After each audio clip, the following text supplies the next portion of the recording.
Kia ora, the form is back. We'll preview the best races coming up over the weekend with our expert panel. And joining me this week on the form is Leith Innes. Leith, a pleasure to have you back. You've been a busy man on course. What are you looking forward to this week? Yeah, looking forward to Rapa, the Travis Stakes. It's always throws up a good winner, and especially the Cambridge English Breeders' Stakes as well. And the man helping us take through that meeting on Saturday will be Brendan Popwell. A very good morning to you, BP, and we've got a cracking field for the Group 2. Certainly have. Both races have stacked up well, haven't they? We saw that meeting 2 weeks ago, which is always a key pointer for the Breeders' Stakes, practically a semi-final, you could say, with Puketero, who was able to win on that occasion, and that race looks to be a key form guide, but not the number one form guide, because there are a couple of other good chances that bounce away from that race. And the Travis Stakes is an intriguing race too, isn't it, when you've got the 3-year-old filly in the race in Secure Girl. So, yep, overall, strong undercard. Looks to be a good day out for the Cambridge Jockey Club. Absolutely it does. And then our Central District's form analyst, of course, is Bevan Sweeney. Bevan, I'll say a very good morning to you, and you're off to the Bay for our action on Saturday. Yeah, good morning, Pip. We head to the Shaky Isles, Hastings on Saturday. It is the undercard meeting to the north, but we've got 8 good races on the program there, and the rating 75 is probably the feature races on the program in my mind as they develop into some nice races going forward, some nice horses in the undercard. Well, let's have a look what is coming up for you to enjoy. We'll be starting with the Cambridge Jockey meeting at Te Rapa, and we look forward to the Group 2 Travis and the Breeders. Our racetrackers, a couple of runners have been unlucky of late. The Hawke's Bay preview with Bevan, the Group 1 preview with the Whale at Alexandra Park, and our best bets to round out the show as per usual.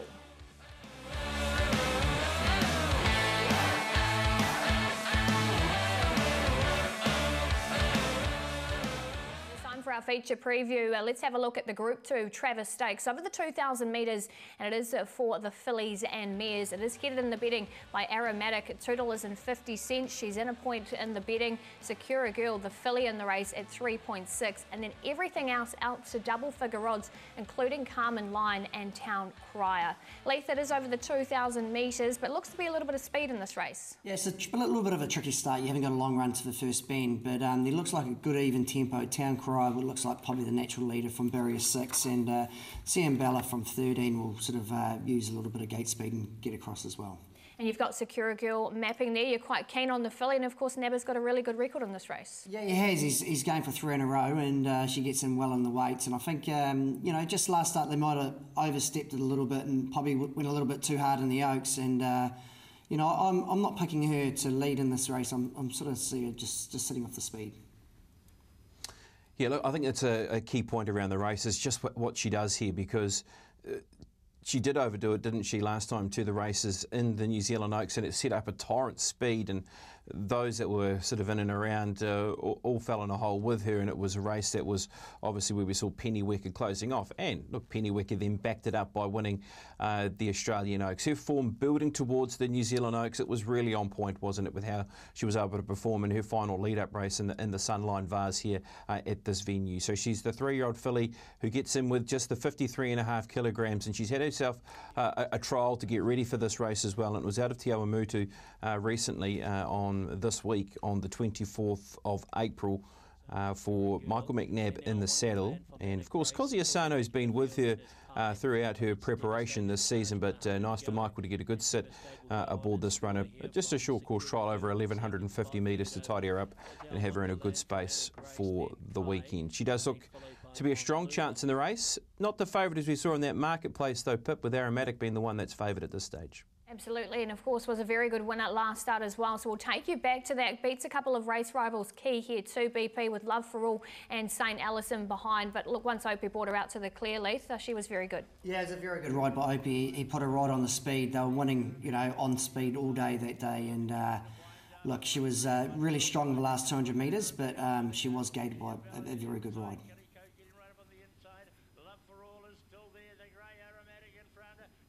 Yeah, look, it was a good win, wasn't it? Look, it was a race, the Manawatu Breeders, that you can use as a key guide, because you've got Love for All in the race, who did finish into 3rd position. A couple of other horses like Chiambella and also St. Alice. Look, Aromatic's a horse who's raced well throughout the season. You've only got to go back to races like the Counties Cup when the horse was winning, when the track was in an off condition, of course, as we know, and then finished third in the Waikato Cup. So, look, the track condition, there hasn't been a lot of rain about, but as we know, it's in the autumn conditions. It was a day there where the horse won on a good four. It showed that it could operate on the better surface as well. And that's a key point, I think, heading into this race on the weekend, that she's adaptable on the better surface or if the rain's about. Absolutely. Well, let's hear what Connections had to say. Aidan did catch up with Ben Foote firstly at track work and just asked him how happy he was with Sakura Girls trial.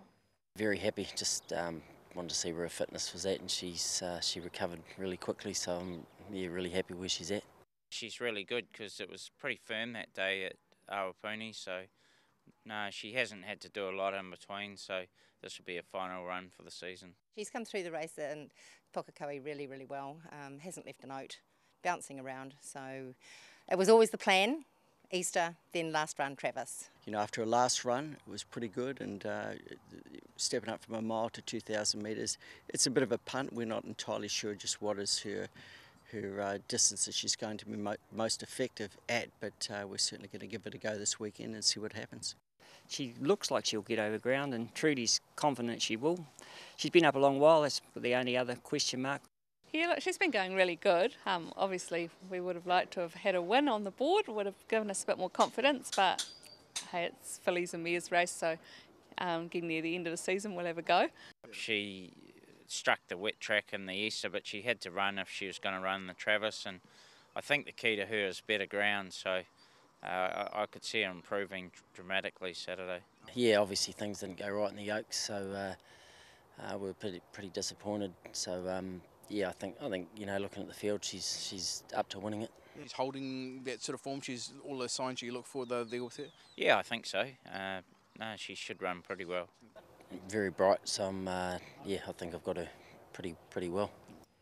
A little bit of confidence around the camp there for Ben Foote. So that's race number 7 on the program at 4:08. We'll now move on to the Cambridge Breeders. Race number 5 on the card. And you can see here, Puketero is our favourite at $3.20. So Flamebird at 5s and Denby Road at $6.50. Westwood also and getting out a little bit in the odds at $8.50. Leith, as far as the speed in this race, who have you got setting the tempo? Yeah, it's one of those races end of the season for these 3-year-olds where there's always good early speed, and Andrew Forsma-Hold's a key here. Boloshi Star's a new addition to his stable, and Westwood. So I'm picking, maybe Westwood looks like the natural leader, but she's sort of drawn out a little bit more. So yeah, I'm expecting Flamebird to get away a little bit better and being just in behind the leaders. And speaking about getting away a bit better, of course, she just knuckled down at the last start, didn't she? Yeah, she did. It's a disaster when this happens, especially when you've got a barrier 1 gate. But she just overstepped the mark and she sort of stumbled, and you got to go back to plan C. And look, she done well to sort of make good ground, and no doubt if she jumped away cleanly, I think she would have won this race pretty easy.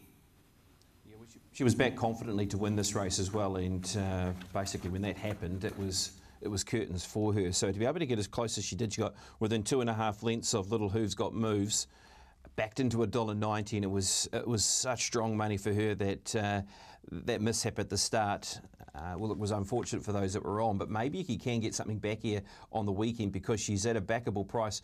There does look to be speed, isn't there? And I'd be interested to see what happens out wide with a couple of runners, like I Choose You, who's drawn out in barrier number 11. You've got Miss Rockette, who's also a possible speed runner who can sit on speed and even beat Beep. So there's a number of different speed elements to the race, and that could help the favourite in Puketero, who is drawn out wide in barrier number 9.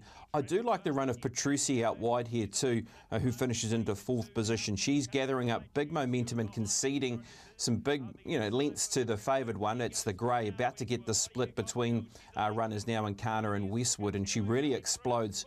You've got to love her change up of turn of foot in Puketero, the way that she's delivered out of Awapuni, and that win there out of Tarapa. But I do think Petrucci's a horse who can make that step up because she has a better barrier draw and maybe won't be conceding lengths this time round.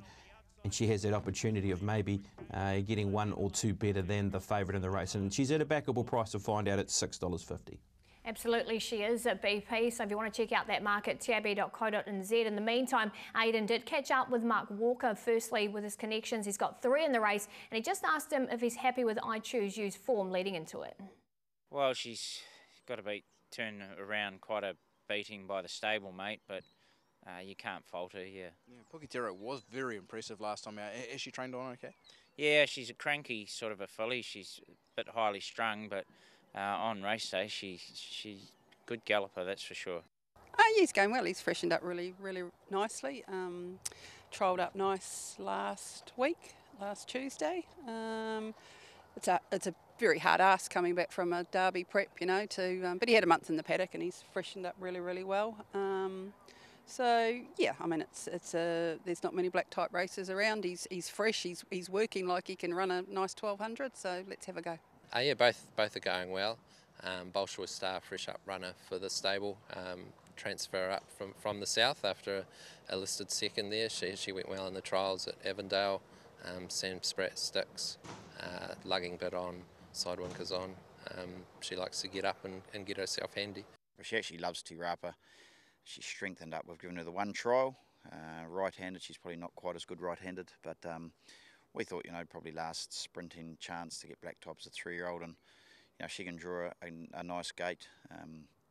Sam Weatherly's ridden her all the way through and was very happy to stick with her. So, yep, draws a nice gate. She'll put herself in the race, and yeah, would love to get some black type with her. She's a lovely filly going forward. Westwood's big one, who we've sort of had an eye on for a little while, looks to be a promising type. Yes, for sure. She went well at Te Rapa 10 days ago, and should take some improvement from that. Petrucci was also in that same race. She's pretty new, but she'll take a lot out of that, won't she? Yeah, no, I think the other day she just from the draw and got a bit lost when she got out a bit wider. So the key to her would be drawing a good barrier, and obviously Michael McNabb back on her. There's nothing about him that says, you know, that we shouldn't be going to the races. He's in great heart. Yeah. Really good information there from our key trainers. So that is race number 5 on the program. Letha is with Flamebird and BP is going with Petrucci. Make sure you do tune in. The first race out of Te Rapa is at 12:35.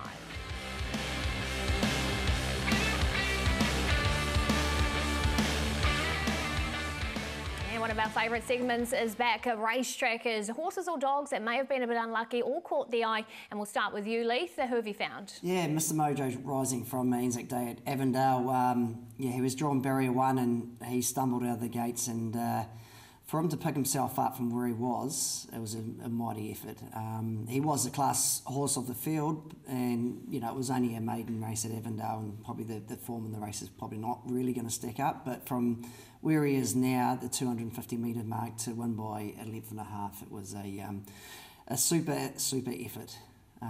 It won't be his last one, that's for sure.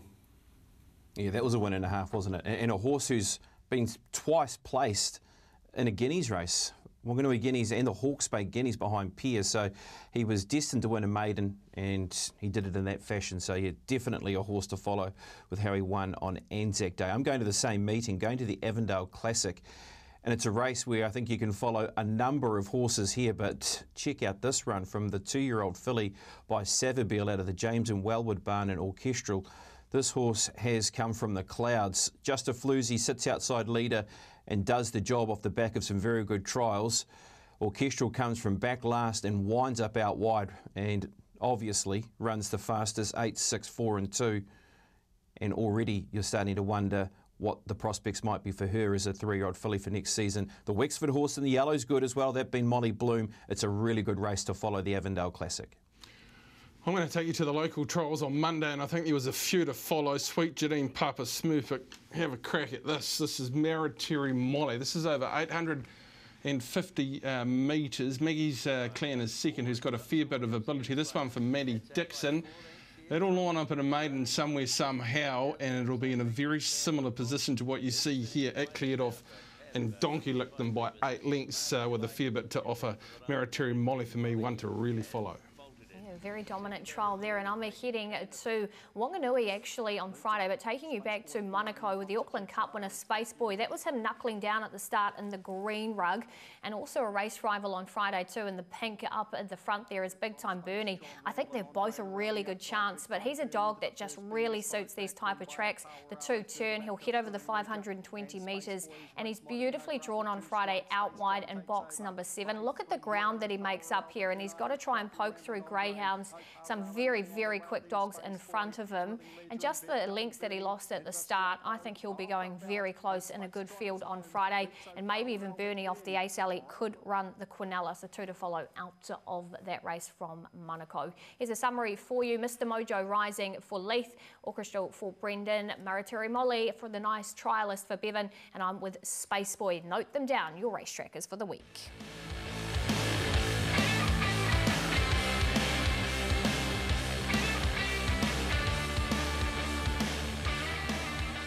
Time now to concentrate on our other meeting on Saturday, and it is out of the bay. As far as the weather and track conditions go, Sweens, what can we expect? As far as I can tell, looking at Met Service, they're going to have a continuation of some shaky but pretty dry sort of weather. So track condition, I think, there at Hastings will come up in a pretty sharp sort of fashion for this time of the year, Pip, and that should be get us in for some really good racing going forward.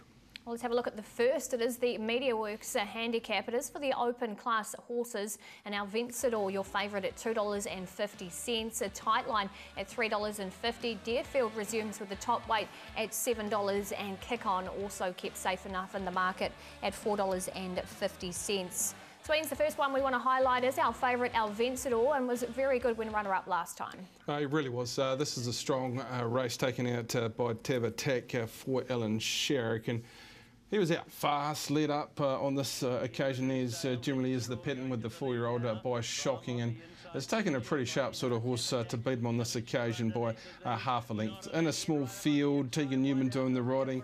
You'd imagine the same pattern will be taken up here. Deerfield's in the race with a lot of weight on his back, sort of interesting to see where the speed battle does come from. And Tightline is another that likes to run on speed, but as far as form lines go in this particular race, El Vencedor is the best in the race. Here's Tightline, and a mediocre, to be fair, open handicap on this occasion. Now, running second to RTL Lad is no real disgrace, but worked, led and kicked strongly. RTL Lad's coming down the centre of the track, but he does this all the time, Tightline, just keeps on finding, so it's going to be an on-speed battle early over the 1400 metres here. But you'd expect this horse, as it does generally at Hawke's Bay, kick and find a little bit to the line. And then we have the old wonder horse here, Deerfield. He's got 62 kilos on his back. He's got Jonathan Parks riding. He was aboard at this particular trial on Monday as well. Look, if they don't get a little bit of moisture, or the track is in that soft sort of condition, don't expect him to start. He might just head up to New Plymouth in a couple of weeks. But on the evidence of this particular trial, he's coming up as well as ever, and we know when it gets to the 1600 metres at Hawke's Bay, you can look out for him because he is a very, very good horse. But as far as a winning selection goes, I think El Vencedor is due another winning turn. Has placed second in 3 of its last 4. Comes out of the strongest form race, Pip, and looks the leading chance in race number 1 on the day, the Open 14 at the Bay. Yeah, really nice race to start off the program. We'll now have a look too at another key feature race, and this is the loveracing.co.nz Pony Scurry handicap. We will rock your favourite at $3.30, Whiskey Neat at $4.20, If She Can's in the market at $5, and Bellucci at $6.50. So we will rock third up to the races this weekend, but was very good second up, Sweens. Yeah, well, he's a black type performer, this horse. Whether it's just taken him a couple of runs in this preparation to get to top fitness, I'm not 100% sure, but he had to work across on this occasion. He sat outside the lead, and about this point you think, home James, go cash your ticket, because I thought he was travelling good enough to win this particular race. But then Sumi, from the clouds, absolutely flying, and Little Hooves got moves, is out wide, Ferry Leone out wide, so it's a good form race. Look, he's got tired the last 50, but he'll be in a perfect position under Jay Riddell at the Bay on Saturday, and expect him to be very, very hard to beat.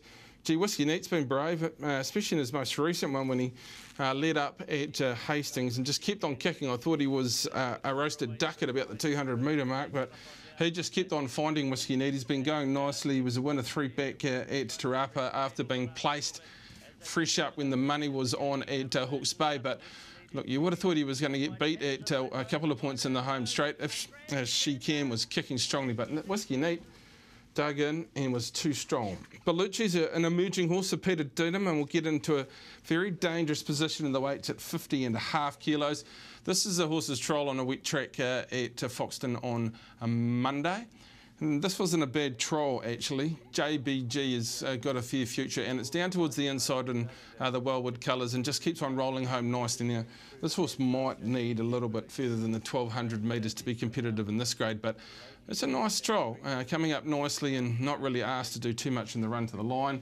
And Rosie Brahma, who put such an impression into us at the Hawke's Bay Carnival, was very unlucky in behind Little Who's Got Moves up at Kearney's. So we're talking about the right sort of race here for a winner to develop out of. So you see the Cody Cole colours in behind them. Little Who's Got Moves is off and gone. The Cambridge stud horse chasing hard, and this horse just got held up into a difficult position, but I think it works home nice enough to be a next up consideration. So it's a nice 75, and there's another nice 75 over a little bit further with Kapurin, my old friend. Not sure what he is up to there. He's over the 1,600 metres, but he'll be competitive. As far as this race goes, We Will Rock, I think, is ready to strike. It should be running forward under J. Riddell, senior rider at Hastings. Third up this preparation, black type in its future, expecting it to be very tough to beat Pip in race number 3. Like that, Bevan, and one of the locals as well. A nice and early start too from Hawke's Bay. They're first at 11:45, so make sure you're tuning in with a cuppa and catch the Punters Lounge at around 11 a.m.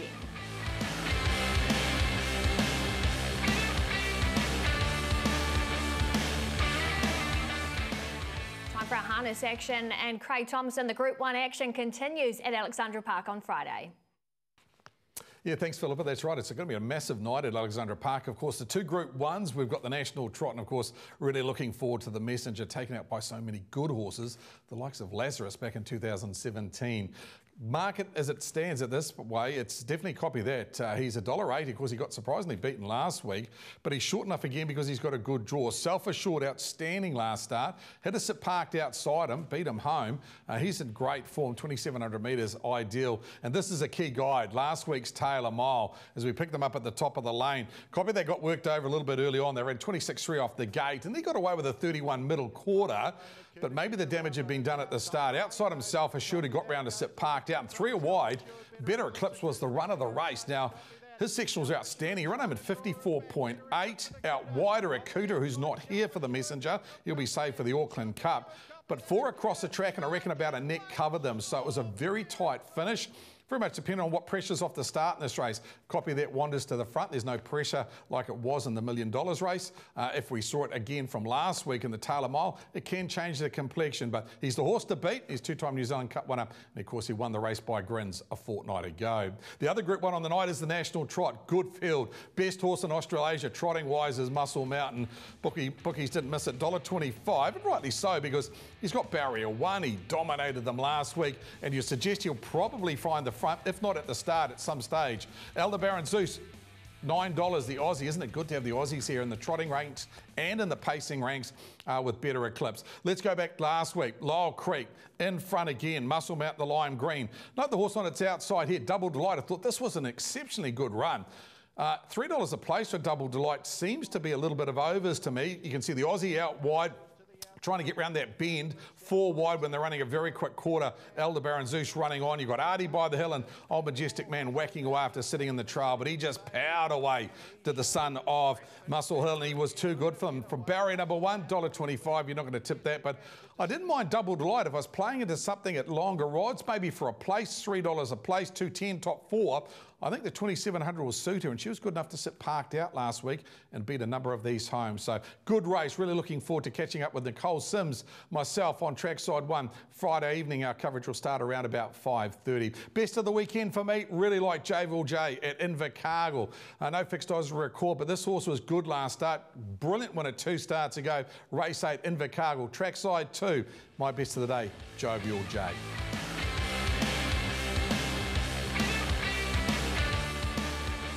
run for our best bets over the weekend. No pressure, Leith. We'll start with you. Who have you found? Yeah, I'm going to go to a local meeting for Guy Larry, Hawke's Bay. We Will Rock in race 2. On third up, I think he's a lot fitter, and this time last year he ran third in the Cambridge Breeders to Bonnie Lass, and there's certainly no Bonnie Lass in this race. You're right about that. I think, Leith, you're right on the money there. That will be race number 3 on Saturday, and we will rock for Leith. Best bets for me, I'm going later on in the program to at least a ladder runner, and that is Lincoln Rock. Sneakily good, fresh, and watch the horse flushing out wide with Lily Sutherland. Board had been looking for a run back towards the inside. The race is in front of it, and that's King of Hearts winning. He'll win more, testify me to the inside of Lincoln Rocks, but searching the last little bit of this horse's race is fantastic. Senior Rider goes on top inside gate, and $6 available there. Nice, Bevan. I'm going to go with a CD raider that's coming north on Friday to Rotorua by the name of Belladonna Lily. This horse has been at cramped odds in her 3 seconds that she's had from 3 starts so far. She has had a trial on Monday to sharpen her up for Friday's assignment. That was when finishing second at the Foxton trials. She looks nicely placed. She's got a good barrier draw. Craig Grills has been with the horse a couple of starts ago. We've beaten last time at New Plymouth and beat home a horse by the name of Armino, who has come out and won by a very big margin recently out of Tauranga. We'll go to race number 6 Friday at Rotorua in Belladonna Lily. And I'm breaking my cardinal rule because I'm going for a maiden chaser, but he is running around on Friday in the second race over the 520 metres. Big time Thad. He's been absolutely eating up the line in Black Book runs over the 375 metres at Palmerston North. He comes up to an inside alley over the 520s by Bernardo, and I think he can take out that race at Hattrick and beat his kennelmate that did pick up the win on Wednesday. Here's a summary for you. We are with the Belladonna Lily kicking us off nice and early. BP is at Rotorua. Leith and Bevan are hoping the Bay will be rocking with We Will Rock and Lincoln Rocks. Craig, Jovial J for him at Invercargill. Justin's jumping in with Ventura at Invercargill as well, and I'll round things out on Friday with Big Time Thad. That's all the time we've got. It's great to have the form back. I hope you have a good luck on the punt. Thanks teams for joining us. We'll catch you next time.